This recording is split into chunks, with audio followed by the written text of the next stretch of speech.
کی حد تک استعمال کرو، اس کی گنجائش ہے، گنجائش نہیں ہے، یہ مجبوری ہے حقیقی، صحیح مجبوری ہے۔ ٹرانزیکشن کا مطلب کیا ہے؟ آپ نے باہر سے پیسے منگوانے ہیں، بینک وغیرہ آپ منگوا، آپ پیسے منگوائیں، اکاؤنٹ کھلوائیں۔ آپ گورنمنٹ کے ملازم ہیں یا کسی ایسے ادارے میں ملازمت کر رہے ہیں کہ تنخواہ آپ کی کس کے ذریعے آتی ہے؟ آپ بینک میں اکاؤنٹ کھلوائیں اپنا، لیکن اس میں پیسے مت چھوڑیں، اکاؤنٹ رہے، جو بھی پیسے ہیں اسی دن ان کو اٹھا لیں، وہ بینک والے آپ کے پیسے استعمال نہ کر پائیں، تو کوئی حرج نہیں ہے، اس پر پکڑ نہیں ہوگی انشاءاللہ۔ جتنے کو پیسے اکاؤنٹ کو زندہ رکھنے کے لیے رکھتے ہیں ضروری ہیں، اتنے چھوڑتے اس پر اللہ پکڑ نہیں کرے گا۔ فمن استغفر غیر باغ ولا عاد فلا اثم علیہ، وہ اس چیز کا یہ مطلب ہے۔ کیا نبی مکرم صلی اللہ علیہ وسلم پر جادو ہوا تھا؟ قرآن و حدیث کی روشنی میں نظر کا لگنا اور نظر لگنے سے کیا نقصان ہو سکتا ہے؟ عزیز بھائیو، حسن درجے کی حدیث ہے، رسول اللہ صلی اللہ علیہ وسلم نے فرمایا میری امت کی سب سے زیادہ موتیں نظر بد کی وجہ سے ہوتی ہیں۔ یہ نظر بد صحت مند روح کو ہانی تک پہنچا دیتی ہے اور بندے کو قبر تک لے جاتی ہے۔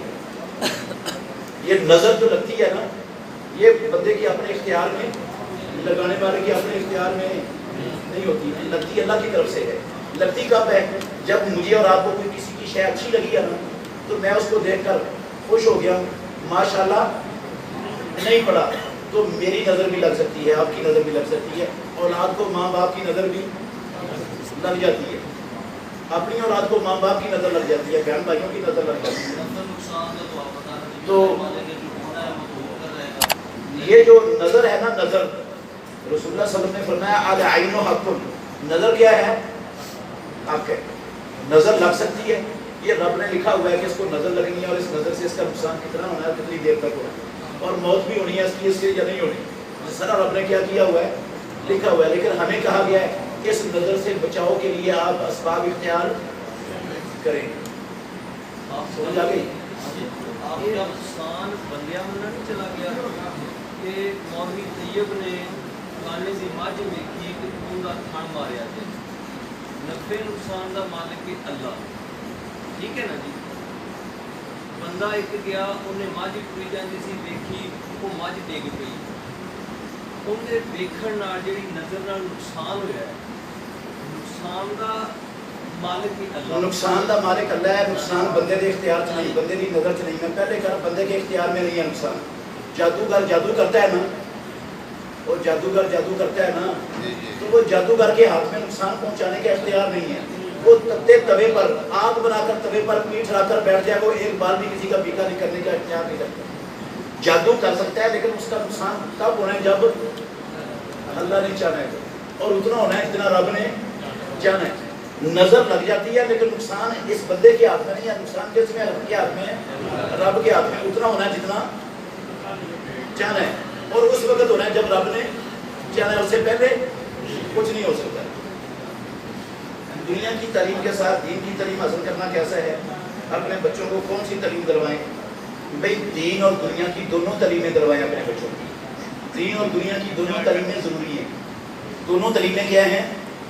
ضروری ہیں۔ صرف دنیا کی تعلیم انسان کو انسان نہیں جانور بنا دیتے۔ دنیا کی تعلیم اللہ کے گھر میں بیٹھ کے کہتا ہوں انسانوں کے انسان نہیں کیا بناتی ہے؟ جانور۔ آپ کہیں گے اتنی بڑی بات کہہ رہے ہو؟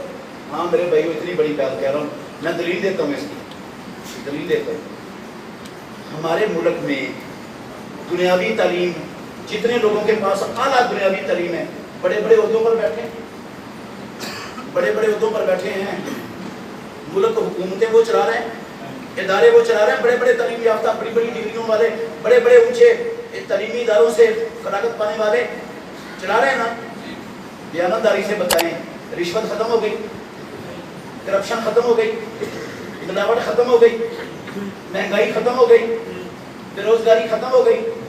ان 75 سالوں سے تعلیمی اداروں نے جو اعلیٰ تعلیم یافتہ پیدا کیے، انہوں نے قوم کو، ملک کو آج تک کیا دیا؟ رشوت دی، کرپشن دی، خیانت دی، ملاوٹ دی، دھوکہ دیا، جھوٹ دیا، دجل دیا، بے حیائی دی، فحاشی دی، قریانی دی، اور امریکہ کی لونڈی IMF کی غلامی دی۔ اس کے سوا کیا دیا ہے؟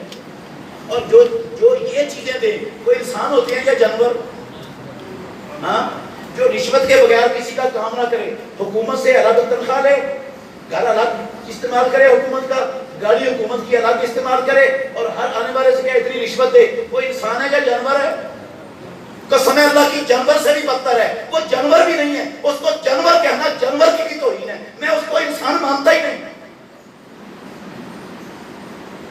وہ اپنا بھی دشمن، اپنے بیوی بچوں کا بھی دشمن، اپنے ماں باپ کا بھی دشمن، اللہ کی قسم پورے معاشرے کا دشمن، وہ اس ملک کا بھی دشمن۔ انسان کا انسانیت کدھر ہے ان کے پاس؟ یہ سارے اعلیٰ تعلیم یافتہ ملک چلا رہے ہیں، انسانیت ان بدبختوں کے قریب سے بھی نہیں گزری، سارے کے سارے جانوروں سے بھی بدتر مخلوق ہیں، کیونکہ انہوں نے قرآن دین پڑھا ہوتا تو یہ جانور نہ ہوتے، یہ جانوروں سے بدتر مخلوق نہ ہوتی، ادھر یہ والی صورتحال نہ ہوتی جو آج ہمارے پورے ملک کا بیڑا گھر کر کے رکھ دیا انہوں نے۔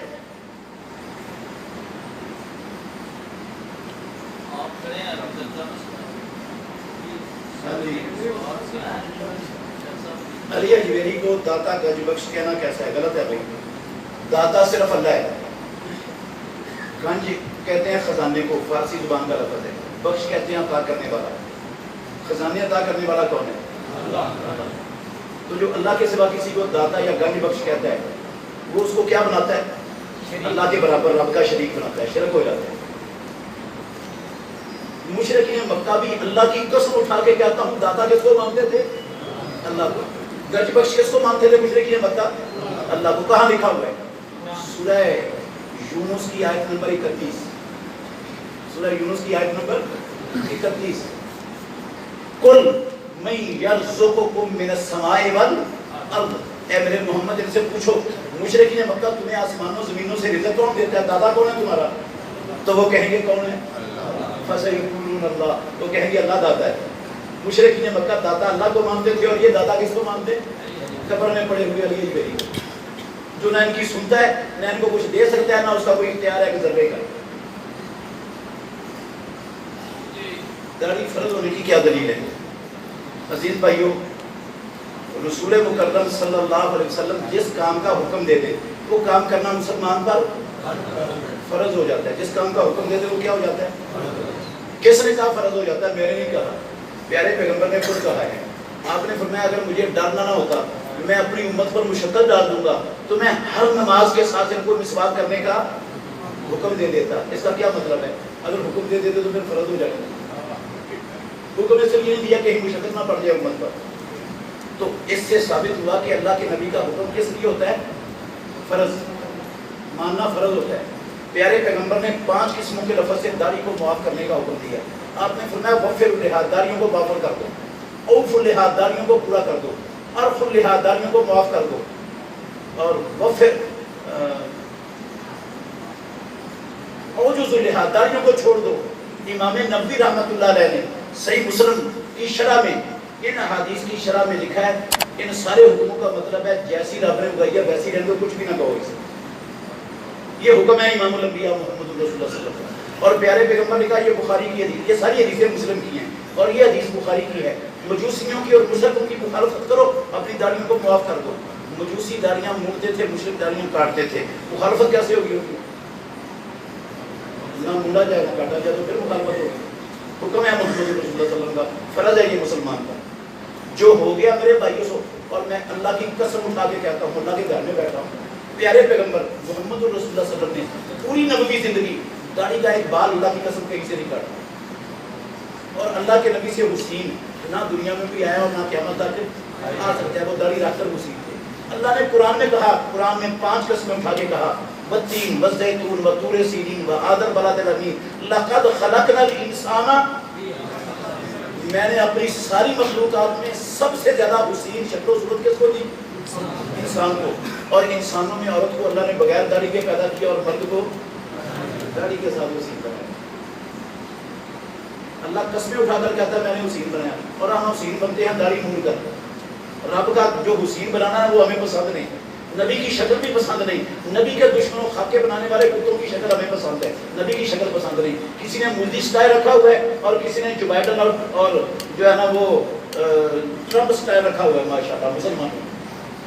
کوئی ٹرمپ سٹائل لے کے پھرتا ہے، اور کوئی مودی سٹائل لے کے پھر رہا ہے اور کہتا ہے میں مسلمان ہوں. شکل محمد الرسول اللہ کی اچھی نہیں ہے, شکل مودی کی اچھی ہے یا ٹرمپ اور جو بائیڈن کی اچھی ہے. اللہ سے ڈر جاؤ. داڑھی معاف کرنے سے کوئی آپ کو گھر سے نہیں نکالے گا. انشاءاللہ چھوڑ دو, جو ہو گیا معافی مانگو اللہ سے. کل رب کے سامنے پیش ہونا ہے, سب نے پیش ہونا ہے. اگر محمد رسول اللہ صلی اللہ علیہ وسلم نے کیا کیا یہ تو میرا امت ہی نہیں ہے, میں نے تو اس والی شکل کا کھا ہی نہیں تھا, تو کیا پھر وہاں کیا بنے گا میرا اور آپ کا؟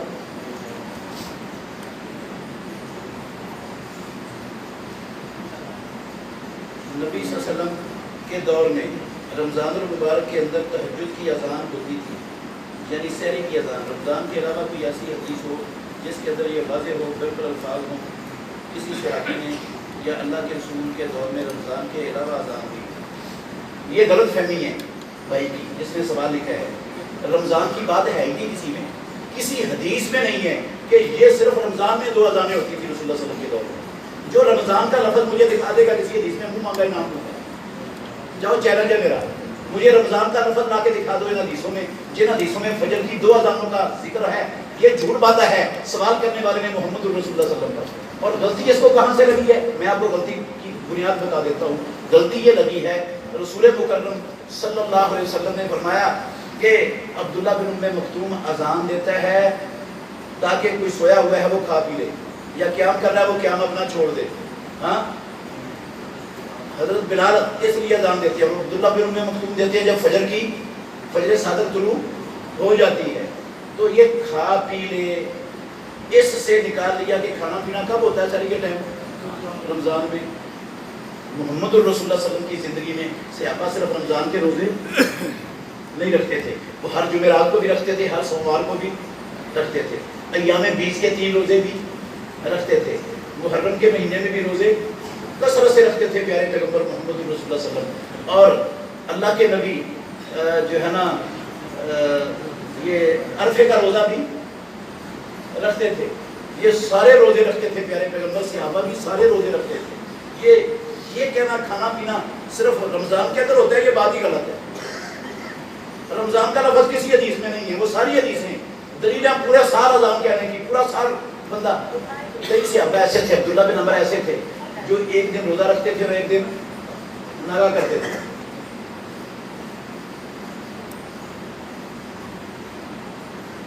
سورج نکلنے سے پہلے 10-15 منٹ تک رات کھلی ہے تو کیا نماز پڑھ سکتے ہیں؟ کیونکہ جاتے جاتے سورج نکلنے کا ٹائم ہو جاتا ہے. بھئی اگر آنکھ لیٹ کھلی ہے اور آپ کے پاس اتنا ٹائم ہے, سورج نکلنے سے پہلے اتنا ٹائم ہے کہ آپ 1 رکعت سورج نکلنے سے پہلے پڑھ سکتے ہو, تو امام الانبیاء نے کہا نماز شروع کر دو, نماز شروع کر دو. پیارے پیغمبر نے فرمایا من ادرک رکعۃ من الفجر قبل ان تطلع الشمس فقد ادرک الصلاۃ, جس نے فجر کی 1 رکعت سورج کے طلوع ہونے سے پہلے پاری, اس نے نماز پالی. نماز پالی کا مطلب ہے اس کی نماز قضا نہیں ہوئی, ادا ہو گئی ہے. تو 1 رکعت پائے گا, وہ کتنے منٹوں میں پڑے گا؟ 1 رکعت 2 منٹ. اگر سورج نکلنے میں 2 منٹ رہتے ہیں تو نماز شروع کر دینی چاہیے اسے. یہ جو تصور ہے نا 10 منٹ سورج نکلنے سے پہلے اور 10 منٹ بعد کوئی نماز نہیں ہوتی, یہ گڑھنتر تصور ہے, اس کا دین سے اسلام سے کوئی تعلق نہیں ہے.